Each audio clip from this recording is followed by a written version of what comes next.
నమస్కారం, ఎంఎం న్యూస్కి స్వాగతం. ముందుగా హెడ్లైన్స్. పరీక్షా సన్నద్ధానికి 90 రోజుల గడువు ఇవ్వాలంటూ డిఎస్సి అభ్యర్థులు ర్యాలీ. పలు డిమాండ్ల సాధనకై నినాదాలు, ఆందోళనలు.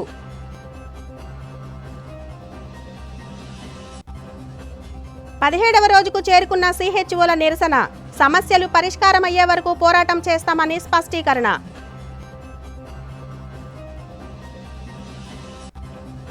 అసంఘటిత కార్మికులకు న్యాయం చేయాలంటూ సిఐటియు ఆందోళన. మే 20న జరిగే దేశవ్యాప్త సమ్మెలో పాల్గొనాలని పిలుపు. అత్యవసర ప్రమాద సమయంలో ప్రజలందరూ అప్రమత్తంగా ఉండాలని పార్వతీపురం మన్యం జిల్లా కలెక్టర్ ఏ శ్యాంప్రసాద్ పిలుపునిచ్చారు. ఈ మేరకు బుధవారం ఆర్టీసీ కాంప్లెక్స్లో వివిధ శాఖాధికారుల ఆధ్వర్యంలో మాక్ డ్రిల్ నిర్వహించారు. కేంద్ర హోంమంత్రిత్వ శాఖ ఆదేశాల మేరకు పార్వతీపురం మన్యం జిల్లా కేంద్రంలో జిల్లా యంత్రాంగం ఆధ్వర్యంలోని ఆర్టీసీ కాంప్లెక్స్లో రెవెన్యూ, పోలీసు, అగ్నిమాపక, వైద్య ఆరోగ్యం, ఏపీ స్టేట్ డిజాస్టర్ మేనేజ్మెంట్ తదితర శాఖలు సంయుక్తంగా మాక్ డ్రిల్ కార్యక్రమాన్ని బుధవారం నిర్వహించి ప్రజలకు అవగాహన కల్పించాయి. విపత్కర పరిస్థితుల్లో ప్రజలను సన్నద్ధం చేసి స్వీయ రక్షణ పొందేందుకు అనుగుణంగా మాక్ డ్రిల్ కార్యక్రమాన్ని నిర్వహిస్తున్నట్లు ఆయా శాఖాధికారులు తెలిపారు. అనుకోని ప్రమాదాలు సంభవిస్తే వివిధ ప్రభుత్వ శాఖలు ఏ రకమైన తక్షణ సహాయక చర్యలు చేపట్టడం జరుగుతుందో ప్రజలకు తెలియజేయడమే ఈ మాక్ డ్రిల్ ఉద్దేశమని కలెక్టర్ ఏ శ్యాంప్రసాద్ వెల్లడించారు. ఈ సందర్భంగా ఆయన మాట్లాడుతూ జిల్లాలో ప్రకృతి వైపరీత్యాలు, అనుకోని విపత్కర పరిస్థితులు ఎదురైనప్పుడు యుద్ధ వాతావరణ సమయంలో పోలీసు, వైద్య ఆరోగ్య శాఖ, civil defence, AP state disaster management తదితర శాఖలు ప్రమాద స్థలానికి చేరుకుని సహాయక చర్యలు చేపట్టడం జరుగుతుందని పేర్కొన్నారు. అత్యవసర పరిస్థితుల్లో 15 నిమిషాల కంటే ఎక్కువ సమయం సైరన్ మోగితే పరిస్థితిలో తీవ్రత ఉందని గ్రహించాలన్నారు. అందుకు తగిన విధంగా సురక్షిత చర్యలు తీసుకోవడం, అధికార యంత్రాంగంతో సహకరించాలని కలెక్టర్ తెలిపారు. ప్రమాద స్థితిగతులను మైకు ద్వారా ప్రజలను అప్రమత్తం చేయడం జరుగుతుందని, తద్వారా ప్రజలు స్వీయ రక్షణ పొందాల్సి ఉంటుందని వివరించారు. ఐటీడీఏ ప్రాజెక్టు అధికారి అశుతోష్ శ్రీవాస్తవ మాట్లాడుతూ ప్రకృతి వైపరీత్యాలు, విపత్కర సమయంలో పోలీస్, రెవెన్యూ, అగ్నిమాపక, హెల్త్, ఆర్టీసీ, ఎన్డీఆర్ఎఫ్ ఇతర శాఖలు సమన్వయంతో సహాయక చర్యలు చేపడతాయని, ప్రజలకు అవగాహన కల్పించడమే ఈ సివిల్ మాక్ డ్రిల్ యొక్క ముఖ్య ఉద్దేశమని పేర్కొన్నారు. ప్రభుత్వ శాఖల విభాగాలు తక్షణమే స్పందించి ఘటనా స్థలానికి చేరుకుని ప్రజల రక్షణ, నియంత్రణ చర్యలు తీసుకోవడం జరుగుతుందని స్పష్టం చేశారు. ఈ కార్యక్రమంలో జిల్లా రెవెన్యూ అధికారి కె హేమలత, ప్రత్యేక ఉప కలెక్టర్ డాక్టర్ పి ధర్మచంద్రారెడ్డి, జిల్లా వైద్య ఆరోగ్య శాఖాధికారి డాక్టర్ ఎస్ భాస్కర్రావు, ఇతర శాఖాధికారులు, పోలీసులు, ఆర్టీసీ సిబ్బంది తదితరులు పాల్గొన్నారు.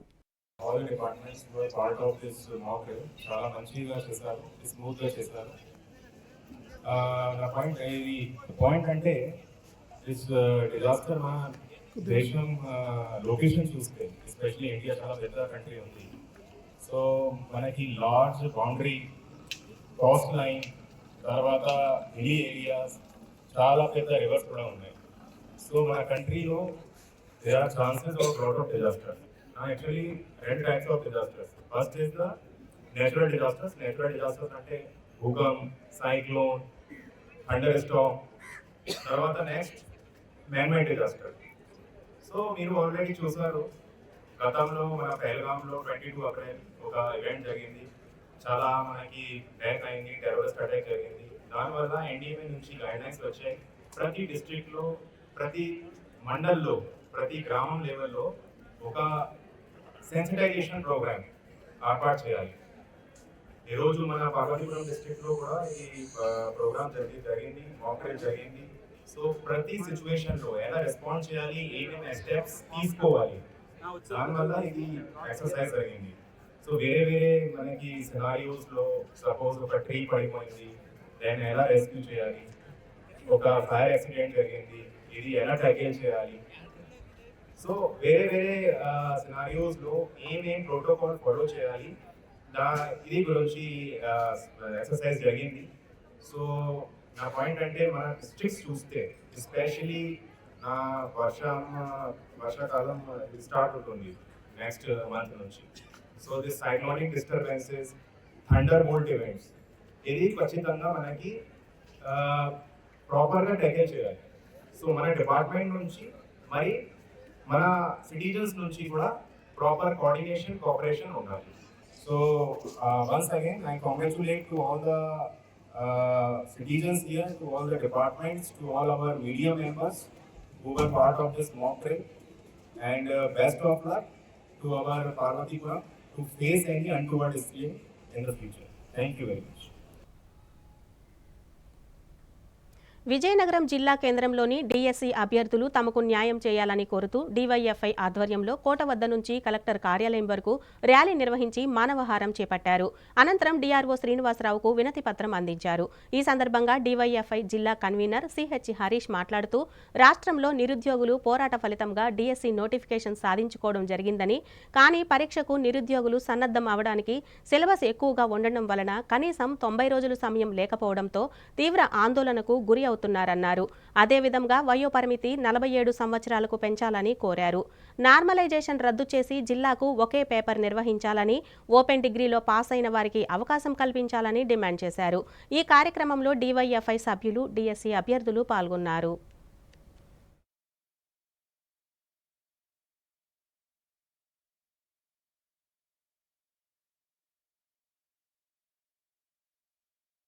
ఏదైతే డిఎస్సి కోసం గత సంవత్సరాలు దాదాపు పోరాడి విజయం సాధించి 16,347 పోస్టులు సాధించుకున్నాం.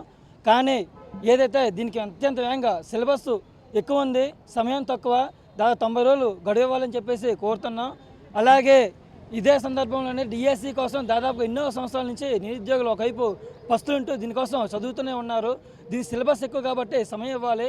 అలాగే 2018 డిఎస్సి ప్రకారం నార్మలైజేషన్ రద్దు చేస్తామని చెప్పేసి ఎవరైతే విద్యాశాఖ మంత్రి నారా లోకేష్ గారు అవ్వచ్చు, ఎన్నికల భాగంలో నార్మలైజేషన్ రద్దు చేసి ఒకే జిల్లాకు ఒకే పేపర్ ఇస్తామన్నారు.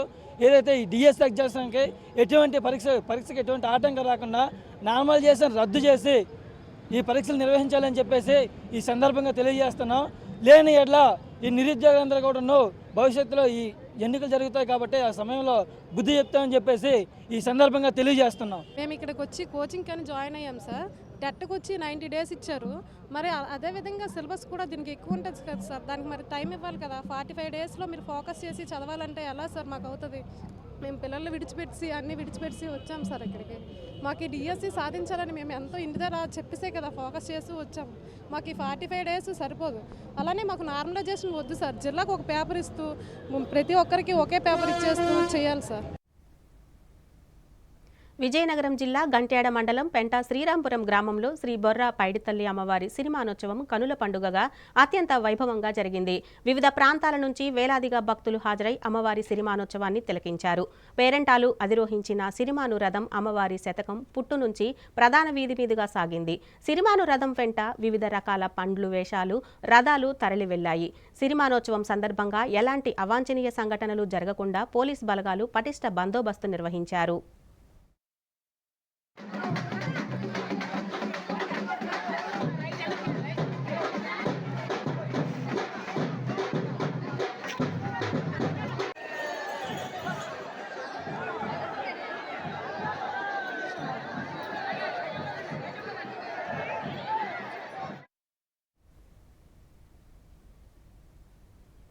విజయనగరం జిల్లా గంట్యాడ మండలం నరవ గ్రామంలో ఉపాధి హామీ కార్మికులకు జిల్లా వ్యవసాయ కార్మిక సంఘం నాయకులు ఉపాధి హామీ చట్టంపై అవగాహన కల్పించారు. ఈ సందర్భంగా వారు మాట్లాడుతూ ఉపాధి హామీ పథకంలో భాగంగా కూలీలకు పని ప్రదేశాలలో మౌలిక సౌకర్యాలను కల్పించాలని, వేసవి ఎండల తీవ్రత దృష్ట్యా ఉదయం 10 గంటలలోపు సాయంత్రం 4 గంటల తరువాత పనులు కల్పించాలని కోరారు. సంవత్సరానికి 200 రోజులు పని కల్పించి 700 రూపాయలు వేతనం చెల్లించాలని డిమాండ్ చేశారు. వ్యవసాయ కార్మికులు, కూలీలు అందరినీ ఐక్యం చేసి సమస్యలన్నీ పరిష్కారం అయ్యే వరకు పోరాడతామని స్పష్టం చేశారు. ఈ కార్యక్రమంలో వ్యవసాయ కార్మిక సంఘం అధ్యక్షులు గండేపల్లి భీముడు, ప్రధాన కార్యదర్శి పురం అప్పారావు, గంట్యాడ మండల కార్యదర్శి కాలకృష్ణ తదితరులు పాల్గొన్నారు. ఈ విషయంలోనే గత సంవత్సరం మాట్లాడుకోవడం మళ్ళీ హామీ ఇవ్వలేదు, ఇస్తామని మాట చెప్పడం కూడా ముందుకు రాలేదు. అందుకు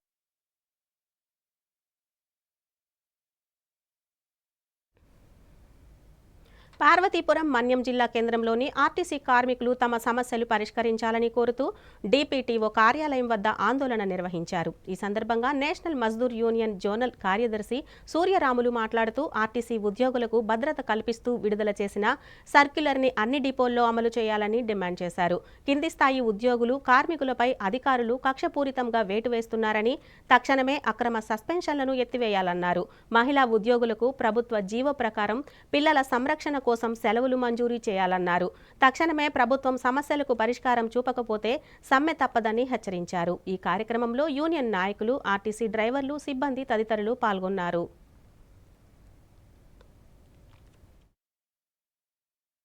ప్రతి జిల్లా హెడ్ క్వార్టర్లో కూడా చలో డిపిటిఓ ఆఫీసుల కార్యక్రమం జరుగుతుంది. మరి అదేవిధంగా ఈరోజు మన్యం జిల్లాలో ఈ కార్యక్రమానికి నేను హాజరవడం జరిగింది. ముఖ్యంగా రాష్ట్రం అంతా కూడా 1/1/20 తర్వాత ఏదైతే గవర్నమెంట్ అయిందో అప్పటి నుంచి ఆర్టీసీలో చాలామంది అధికారులు ఏదైతే మాకు 1/2019 గైడ్లైన్స్ ఉందో సర్క్యులరు కండక్టర్ కానీ డ్రైవర్ కానీ మెకానిక్ కానీ అందరూ వాళ్ళు ఏవైనా చిన్న చిన్న తప్పులు జరిగితే దానికి ఏ విధంగా పనిష్మెంట్లు తీసుకోవాలో అందరూ గైడ్లైన్స్ ఉంది. అది అమలు చేయమని స్వయంగా ఎండీ గారు చెప్పినప్పటికి కూడా ఈ డిపిటిఓలు మాత్రం చాలా చోట్ల అమలు చేయడం లేదు. రాష్ట్రంలో చాలా చోట్ల అమలు అవుతుంది, కానీ కొన్ని చోట్ల మాత్రం అమలు అవ్వడం లేదు. మేము ఆ సర్క్యులర్ని అమలు చేయమని కోరుకుంటున్నాం.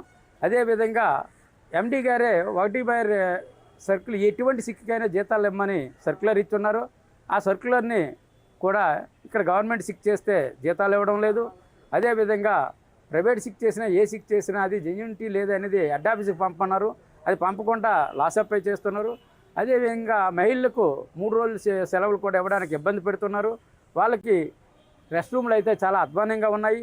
వాటిని మెరుగుపరచాలని మేము చాలాసార్లు చెప్తే ఎండీ గారు మెరుగుపరచాలని చెప్పారు, కానీ కింద ఆఫీసర్లు అది పనిచేయడం లేదు. అదేవిధంగా మరి వాళ్ళకి చైల్డ్ కేర్ లీవ్ ఇవ్వడం లేదు. చాలా అవసరాల కొలది చైల్డ్ కేర్ ఇవ్వమని గవర్నమెంట్ సర్క్యులర్ ఉన్నప్పటికీ కూడా మాకు పొజిషన్ లేదని ఇక్కడ ఉన్న అధికారులు రిజెక్ట్ చేస్తూ చాలా ఇబ్బందులు పెడుతున్నారు మహిళా ఉద్యోగుల్ని. అదే గ్యారేజీ కార్మికులు అయితే వాళ్ళు టైంకి వచ్చి ఉద్యోగం చేయకుండా ఇంకా 1-2 గంటలు లేటుగా ఉంచుతూ ఏ చిన్న పనిష్మెంట్లు అయినప్పుడు కూడా వాళ్ళకి పనిష్మెంట్లు ఇస్తున్నారు. ఏదైనా ఫెయిల్యూర్ అయితే వెహికల్ సర్క్యులరు ఎండీ గారే సర్క్యులర్ ఇచ్చారు. వెహికల్ ఏదైనా ఫెయిల్ అయితే ఆ కన్సర్న్ సూపర్వైజర్ మీద కానీ డిఎం గారి మీద కానీ యాక్షన్ తీసుకోమని ఎండీ గారు సర్క్యులర్ ఇచ్చినప్పటికీ వాళ్ళ మీద యాక్షన్ తీసుకోకుండా కింద మెకానిక్లకి అసిస్టెంట్ మెకానిక్లకి కూడా ఛార్జ్షీట్లు ఇస్తూ వాళ్ళ ఇంక్రిమెంట్లు తినేస్తున్నారు. మరి ఈ విధంగా చాలా సమస్యలు ఉన్నాయి. ఆన్ కాల్ డ్రైవర్లకు అయితే మరి ఐడెంటిటీ కార్డులు ఇవ్వమని వాళ్ళకు కూడా పనికి సరిపడిన జీతం ఇవ్వమని అడుగుతున్నాం. వాళ్ళకి కూడా సరిగ్గా జీతాలు ఇవ్వడం లేదు. మరి అదేవిధంగా అవుట్సోర్సింగ్ ఏదైతే ఉద్యోగులు ఉన్నారో వాళ్ళకి కాంట్రాక్ట్ సిస్టమ్ వాళ్ళ కాంట్రాక్ట్లు వాళ్ళకి పేమెంట్లు ఇవ్వడం లేదు, ఇన్సూరెన్స్లు అయ్యి రావడం లేదు, వాళ్ళ పిఎఫ్లు సరిగ్గా కట్టడం లేదు. కావున మేము ఏం చెప్తున్నాం అంటే ఆర్టీసీఏ వాళ్ళకి జీతాలు ఇచ్చే అవుట్సోర్సింగ్ ఉద్యోగులకి ఇవ్వాలని కూడా కోరుకుంటున్నాం. మరి అదేవిధంగా రిటైర్డ్ అయిన ఎంప్లాయీస్కి కూడా గతంలో గవర్నమెంట్ కూడా ఒప్పుకున్నారు. వాళ్ళకి చాలీ పెన్షన్లు వస్తున్నాయి, వాళ్ళకి వైట్ కార్డులు ఇవ్వాలని కూడా చెప్తున్నాం. అదేవిధంగా 1/1/20 తర్వాత రిటైర్ అయిన కార్మికులు ఈ రోజు వరకు చాలామందికి సెటిల్మెంట్లు అవ్వలేదు.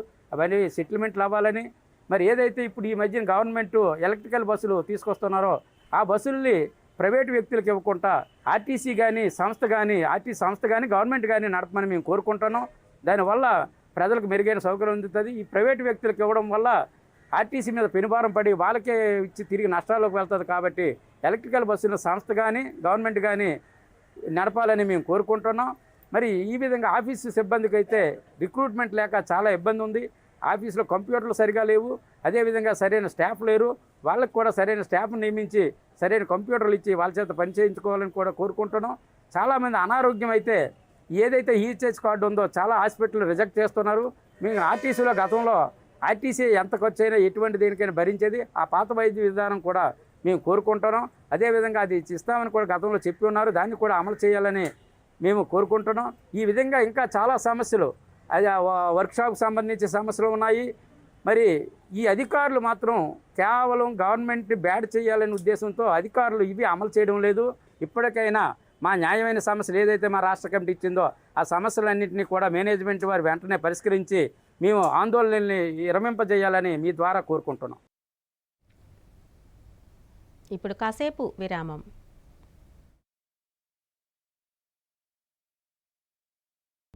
అందమంటేనే ఆడవాళ్ళు, మరి మన ఆడవాళ్ళకి మరింత అందం చేకూర్చేది బంగారం. బంగారం కొనడం సులభమే, కానీ నాణ్యమైన బంగారం కొనడం అంత ఈజీ కాదు. సంప్రదాయమైన కలెక్షన్స్, నాణ్యమైన ఆభరణాలు, సామాన్యుడికి కూడా అందుబాటైన ధరలు, నమ్మకమైన పేరు, అది మన ధనలక్ష్మి జ్యువెలర్స్. మా బామ్మ ఎప్పుడు చెప్పేది, ఒక్కసారి ధనలక్ష్మి జ్యువెలర్స్ లో బంగారం కొంటే మళ్ళీ మళ్ళీ కొంటూ ఉంటామని. ధనలక్ష్మి జ్యువెలర్స్, డాబా తోట, ఎంజీ రోడ్, విజయనగరం.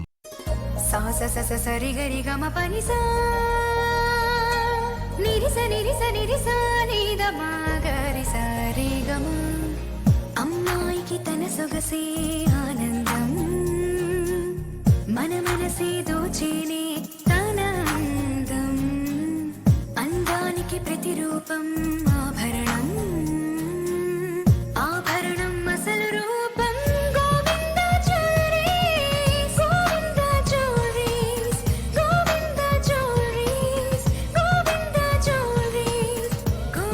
సాంప్రదాయ స్వర్ణాభరణాలకు పుట్టినిల్లు మా గోవిందా జ్యువెలరీస్.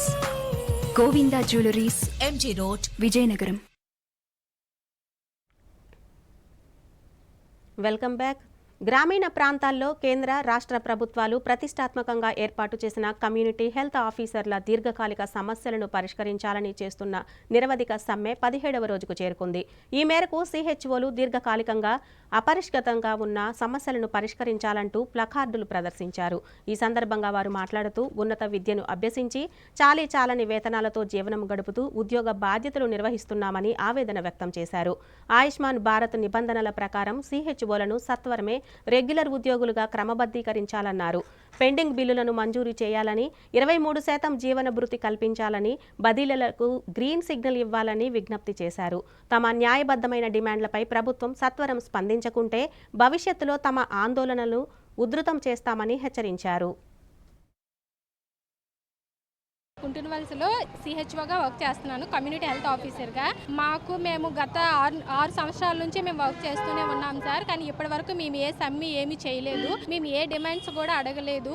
ఎందుకంటే ప్రభుత్వం మాకు అన్ని న్యాయం చేస్తుంది, వాళ్ళు ప్రభుత్వం మమ్మల్ని గుర్తిస్తుంది అని ఒక నమ్మకంతో. కానీ 6 సంవత్సరాలు అయినా సరే మాకు ఎటువంటి శాలరీ ఇంక్రిమెంట్ కానీ ఎటువంటివి కూడా మాకు ఏవి ఉపయోగం గవర్నమెంట్ చేయలేదు. దీనివల్ల మేము ఏంటంటే మేము ఆల్రెడీ గవర్నమెంట్కి చెప్పడం అనేది జరిగింది. సార్ మాకు ఈ డిమాండ్స్ కావాలి సార్, మాకు ఇలా శాలరీ. మేము సిహెచ్ఓస్గా వర్క్ చేస్తున్నాము NHMలో, నేషనల్ హెల్త్ మిషన్లో. కానీ నేషనల్ హెల్త్ మిషన్లో వర్క్ చేస్తున్న ప్రతి ఒక్కరికి ఏంటంటే ఇంక్రిమెంట్ 23% హైక్ అనేది ఇచ్చారు, ఎక్సెప్ట్ సిహెచ్ఓస్కి. ఎందుకు ఇవ్వట్లేదని మేము అడిగితే మీకు 25,000 శాలరీ, 15,000 ఇన్సెంటివ్ అని గవర్నమెంట్ చెప్పడం జరిగింది. కానీ ఇన్సెంటివ్ అనేది ఎవరికి సరిగా ఇవ్వడం లేదు. అండ్ 15,000 ఇన్సెంటివ్ ఎవరికి ఇవ్వట్లేదు. కొంతమందికి 7,000 పడుతుంది, కొంతమందికి 10,000 పడుతుంది, కొంతమందికి 14,000 పడుతుంది. అట్లా అందరినీ ఒకే వర్క్ చేసేటప్పుడు తేడా ఉండటం మా అందరికీ బాధాకరంగా ఉందండి. మేము చాలాసార్లు ఈ విషయం అడగడం జరిగింది, కానీ గవర్నమెంట్ ఇప్పటి వరకు మమ్మల్ని ఏం పట్టించుకోలేదు. And as per the guide lines మాకు 6 ఇయర్స్ కంప్లీట్ అయితే రెగ్యులర్ చేస్తానన్నారు. ఈ హామీ ఇవ్వడం అనేది జరగలేదు. మేము ఈరోజు 17వ రోజు సమ్మె చేస్తున్నా ఇప్పటి వరకు గవర్నమెంట్ అనేది మమ్మల్ని పిలకుండా మా బాధలు వినకపోవడం మాకు చాలా బాధాకరమైన విషయం. దయచేసి మా ఏవైతే ఈ డిమాండ్స్ ఉన్నాయో కనీసం మాకు 100% తీర్చని అవసరం లేదండి. మాకు వాళ్ళకి చేయగలిగినవి కనీసం మమ్మల్ని పిలిచి మా ప్రాబ్లమ్స్ ఏంటో కూడా కనీసం ఇప్పటి వరకు అడగట్లేదు. అడిగి మా ప్రాబ్లమ్స్ ఏంటో తెలుసుకొని వాళ్ళు ఏమైతే చేయగలరో అవి చేసినా సరే మేము ఎంతో ఆనందపడతామండి. మేము ఇట్లా ప్రతిరోజు చాలా దూరం నుంచి వచ్చి మా విధుల్ని మేము పక్కన పెట్టి ఇలా సమ్మెలు చేయడం చాలా చాలా బాధగా ఉంది. మాకు కూడా మా విధులు మేము చేయకపోవటం, ప్రతిరోజు ఎండలో వచ్చి ఇక్కడ కష్టపడటం, మేము చేయాల్సిన పనిని పక్కన పెట్టి ఇక్కడ వర్క్ చేయటం అనేది మాకు చాలా బాధాకరంగా ఉంది. దయచేసి మమ్మల్ని గుర్తించి మా సమ్మెను గుర్తించి ఇప్పటికైనా మమ్మల్ని పిలిచి మాకు న్యాయమైన డిమాండ్స్ని మీరు అంగీకరించి మాకు ఉపయోగకరంగా మీరు మాకు అమలు చేస్తారని కోరుకుంటున్నానండి. విజయనగరం జిల్లా కేంద్రంలోని మహాకవి గురజాడ స్మారక భవనంలో వాగ్దేవి సమారాధన, తెలుగు భాషా పరిరక్షణ సమితి ఆధ్వర్యంలో బాల సంస్కార వేసవి శిక్షణ తరగతులు ప్రారంభమయ్యాయి. ఈ సందర్భంగా ఆ సంస్థ వ్యవస్థాపక అధ్యక్షులు డాక్టర్ పి స్వప్నహైందవి మాట్లాడుతూ ఈ కార్యక్రమంలో విద్యార్థులకు భగవద్గీత, భరతముని రచించిన నాట్యశాస్త్రం, సంస్కృత స్తోత్రాలు, శతక పద్యాలుపై అవగాహన కలిగిస్తామన్నారు. విద్యార్థులకు తెలుగు భాషపై మక్కువ కలిగించి వారిలో నైతిక విలువలు పెంపొందించి వారి ఉజ్వల భవిష్యత్తుకు నాంది పలుకుతామన్నారు. విద్యార్థులు ఈ సదవకాశాన్ని సద్వినియోగపరుచుకోవాలని పిలుపునిచ్చారు. ఈ కార్యక్రమంలో వాగ్దేవి సంస్థ గౌరవ అధ్యక్షులు జీవై నాయుడు, ప్రముఖ సాహితీవేత్తలు డాక్టర్ జక్కు రామకృష్ణ, రవికుమార ఆచార్యులు, ముల్లపూడి సుభద్రాదేవి తదితరులు పాల్గొన్నారు. వాగ్దేవి సమారాధనం అనే స్వచ్ఛంద సేవా సంస్థ మరియు తెలుగు భాషా పరిరక్షణ సేవా సమితి సంయుక్త ఆధ్వర్యంలో ఈరోజు బాల సంస్కార దశదిన వేసవి శిక్షణా తరగతులు ప్రారంభం మహాకవి గురజాడ వారి స్మారక భవనంలో ప్రారంభించడం జరిగింది. ఈ 10 రోజుల పాటు విద్యార్థులకు మేము స్తోత్రాలు, దేవభాష అయినటువంటి సంస్కృత భాషలో ఉన్న శ్లోకాలు సుస్పష్టంగా, ఉచ్చారణయుతంగా, అర్థయుతంగా విద్యార్థులకు శిక్షణ ఇచ్చే నిమిత్తము, అదేవిధంగా పిల్లలు నైతిక విలువలు మరియు వాళ్ళ భవిష్యత్తును తీర్చిదిద్దుకొనుటలో ఉన్న స్థితి నుండి ఉన్నతోన్నత స్థితికి వెళ్ళడానికి మహాకవులు రచించినటువంటి సులభ శైలిలో ఉన్నటువంటి శతక పద్యాలు, అదేవిధంగా విద్యార్థులకు భగవద్గీత, భరతముని రచించినటువంటి నాట్యశాస్త్రాన్ని ప్రపంచ దేశాలు యునెస్కో ఐడెంటిఫై చేసి ప్రపంచ దేశాలు ఈ రెండు శాస్త్రాలను తెలుసుకోవాలని చెప్పి ఉద్బోధించిన నేపథ్యంలో మన విజయనగరమైనటువంటి మన విద్యల నగరంలో ఈ రెండు శాస్త్రాల పట్ల విద్యార్థులకు ఈ 10 రోజుల్లో కొంత అవగాహన కల్పించాలని భగవద్గీతలోని 18 అధ్యాయాలు మరియు భరతముని రచించిన నాట్యశాస్త్రం గురించి అవగాహన కల్పించడం, ఇటువంటి కార్యక్రమాలను మేము విద్యార్థులకు బాల్య దశలో నేర్పిస్తే వాళ్ళకి పెద్దయినాక కూడా అటువంటి మంచి ఉద్దేశాలు, లక్ష్యాలు ఉండి దిశ నిర్దేశం వారంతటా వారే వారి జీవితాన్ని తీర్చిదిద్దుకుంటారనే ఉద్దేశంతో చిన్న ప్రయత్నాన్ని చేస్తున్నాము. కాబట్టి తల్లిదండ్రులు, విజయనగరంలో ఉన్నటువంటి సాహితీవేత్తలు, పెద్దలు అందరి యొక్క ప్రోత్సాహం ఈ కార్యక్రమానికి కావాలి.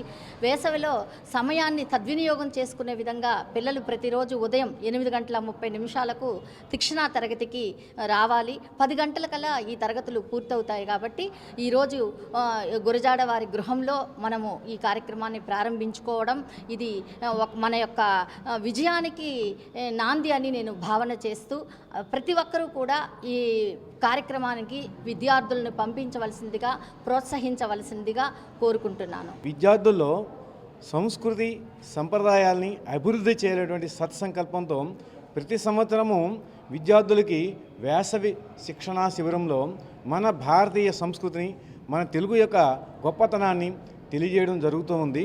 ముఖ్యంగా ఏమిటంటే నేటి తరానికి ఈ సెల్లు కర ఈ చేతిలో పెట్టుకొని విద్యార్థులు కాలాన్ని వృధా చేస్తున్నారు. వాళ్ళకి దేశం అంటే ఏమిటి, దేశమంటే మట్టి కాదోయ్, దేశమంటే మనుషులోయి, దేశమంటే మట్టి కాదు మనుషులని తెలియజేసినటువంటి ఈ శిక్షణా శిబిరాలు కావాలి.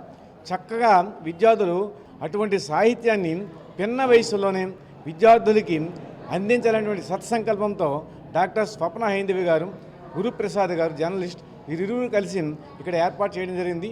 ఇవాళ ప్రారంభమైంది. ఈ ప్రారంభానికి విద్యార్థులు చాలామంది వచ్చారు. విజయనగరంలో ఉన్న విద్యార్థులు అందరూ రావాలి. కనుక అనేకమంది పిల్లలందరినీ కూడా తల్లిదండ్రులందరూ పంపించి ఈ శిక్షణా శిబిరాన్ని విజయవంతం చేయవలసిందిగా హృదయపూర్వకంగా నమస్కారం చేస్తుంటాను. సెలవు. విజయనగరం జిల్లాలో షూటింగ్ జరుపుకున్న ఆలయం సినిమా పోస్ట్ ప్రొడక్షన్ పూర్తి చేసుకుని ఓటీటీలో రిలీజ్కు సిద్ధమైన సందర్భంగా ఆలయం సినిమా పోస్టర్ను మాజీ మంత్రి పడాల అరుణ గజపతి నగరంలో ఆవిష్కరించారు. ఈ సందర్భంగా ఆమె మాట్లాడుతూ సినిమా విజయనగరం జిల్లాలో చిత్రీకరణ జరుపుకోవడం ఆనందంగా ఉందని, చిత్ర ఘన విజయం సాధించాలని ఆకాంక్షించారు. ఈ కార్యక్రమంలో చిత్ర నిర్మాత, దర్శకుడు తెలుగు దుర్గారావు, జనసేన నాయకులు ఆదాడ మోహనరావు, మునకాల జగన్నాథరావు, పోగిరి గౌరి తదితరులు పాల్గొన్నారు.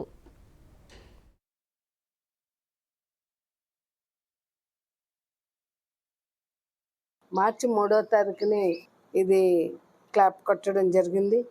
ఆ రోజు ఇంత త్వరితగతిని మేలో అయితే ఏప్రిల్ మే 3 నెలలు కంప్లీట్ చేసుకున్న ఈ ఆలయం సినిమా ప్రేక్షకులందరూ కూడా చూడవలసిన సినిమా.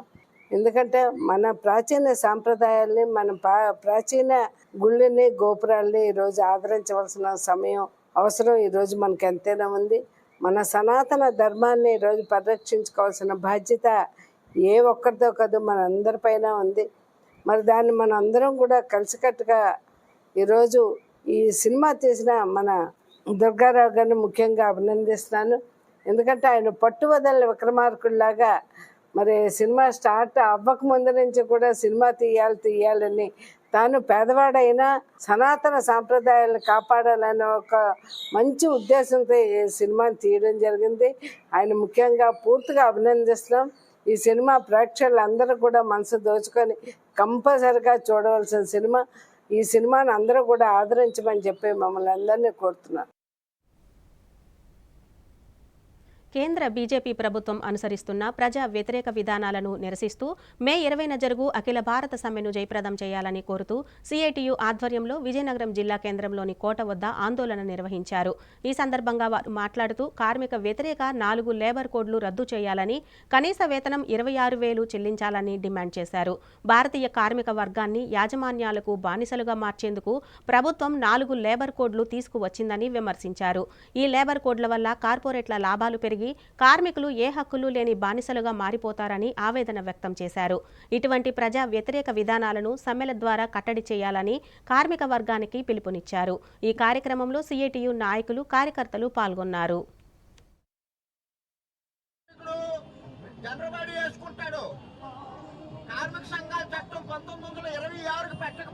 ఇంతకుముందు ఆ పద్ధతి లేదు. ఆటో ఆపేవాళ్ళు, ఫైన్ వేసేవాళ్ళు ఉంటాయని ఈరోజు విజయనగరం మే 20వ తేదీన అఖిలపక్ష కార్మిక సంఘాలు వివిధ ఫెడరేషన్ల ఆధ్వర్యంలో దేశవ్యాప్తంగా సమ్మె జరగబోతా ఉంది.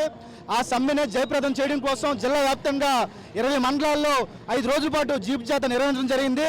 ఆ జీపు జాత ముగింపు సభ ఈరోజు విజయనగరంలో కోట దగ్గర ముగిస్తూ ఉంది. ఈ సందర్భంగా కేంద్ర ప్రభుత్వాన్ని మేము డిమాండ్ చేస్తూ ఉన్నాం.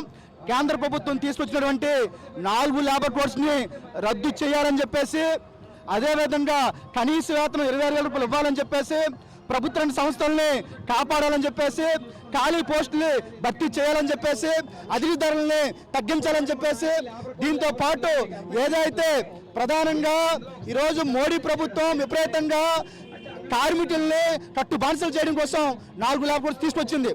ఈరోజు రవాణా కార్మికులు కొట్టాడితే కానీ వాళ్ళు కుటుంబం ముంచెళ్ళడం లేదు.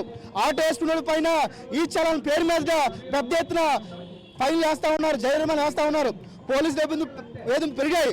కాబట్టి ఈరోజు బిఎన్ఎస్ చట్టాన్ని రద్దు చేసి కార్మికులు ఆదుకోవాలని చెప్పి మేము డిమాండ్ చేస్తూ ఉన్నాం. ఈరోజు అసంఘటిత కార్మికులు వేతనాలు అందకుండా ఇబ్బంది పడుతూ ఉన్నారు. అసంఘటిత కార్మికులకి సంక్షేమ బోర్డు ఏర్పాటు చేయాలని చెప్పేసి మేము డిమాండ్ చేస్తూ ఉన్నాం. స్కీమ్ వర్కర్లు అందరూ శ్రమతో గురవుతూ ఉన్నారు. ఆ కార్మికులందరికీ కనీసం అమలు చేసి రెగ్యులర్ చేయాలని చెప్పి డిమాండ్ చేస్తూ ఉన్నాం. ఈరోజు కాంట్రాక్ట్ అవుట్సోర్సింగ్ కార్మికులు శ్రమను దోచుకుంటూ ఉన్నారు. దాన్ని వెంటనే పర్మిట్ చేసి కనీసం అమలు చేయాలని చెప్పి డిమాండ్ చేస్తున్నాం. అంటే ఈరోజు మెడికల్ రిప్స్ కార్మికులు వాళ్ళు ఉదయం నుంచి రాత్రి వరకు కుటుంబాలు వదిలేసి ఫీల్డ్లో తిరుగుతూ ఉన్నారు. వాళ్ళ చట్టాన్ని ఈరోజు కేంద్ర ప్రభుత్వం రద్దు చేస్తుంది. ఖచ్చితంగా ఈ కార్మిక చట్టాలను కాపాడుకుంటాం, లేబర్ కోడ్స్ రద్దు చేసేందుకు పోరాడతామని దానికి మే 20 సమ్మె దానికి కర్తవ్యంగా ఈరోజు కార్మిక వర్గం చైతన్యం కావాలని, ఇది ప్రారంభం మాత్రమే. మే 20 సమ్మెలో మొత్తం కార్మిక వర్గం పాల్గొని జయప్రదం చేయాలని చెప్పేసి ఈ సందర్భంగా, జాతర సందర్భంగా, మీడియా సందర్భంగా కేంద్ర ప్రభుత్వాన్ని హెచ్చరిస్తూ ఉన్నాం. విజయనగరం పట్టణంలోని అంబటి సత్రం వద్ద ఉన్న యేసు ప్రేమాలయంలో పునరుద్ధానం చాటెదము కార్యక్రమాన్ని పాస్టర్ అలజంగి రవికుమార్ ఆధ్వర్యంలో ఘనంగా నిర్వహించారు. ఈ మేరకు ఎక్సలెన్స్ అవార్డు గ్రహీత ఏబీ చారిటబుల్ ట్రస్ట్ వ్యవస్థాపక అధ్యక్షులు డాక్టర్ ఎంఎస్ స్వరూప్ను ఘనంగా సన్మానించారు. అనంతరం యేసుక్రీస్తును స్తుతిస్తూ ప్రత్యేక ప్రార్థనలు చేశారు. ఈ కార్యక్రమంలో అలజంగి సువర్ణ, పాస్టర్ విక్టర్ దంపతులు, క్రైస్తవ సోదరులు పాల్గొన్నారు.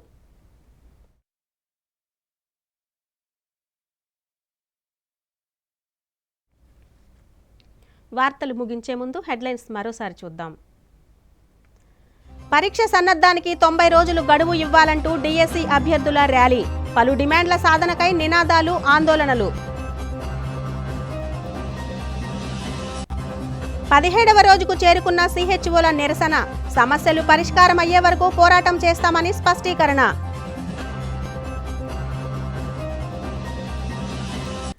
అసంఘటిత కార్మికులకు న్యాయం చేయాలంటూ సిఐటియు ఆందోళన. మే 20న జరిగే దేశవ్యాప్త సమ్మెలో పాల్గొనాలని పిలుపు. ఎంఎం న్యూస్ సమాప్తం. నమస్కారం.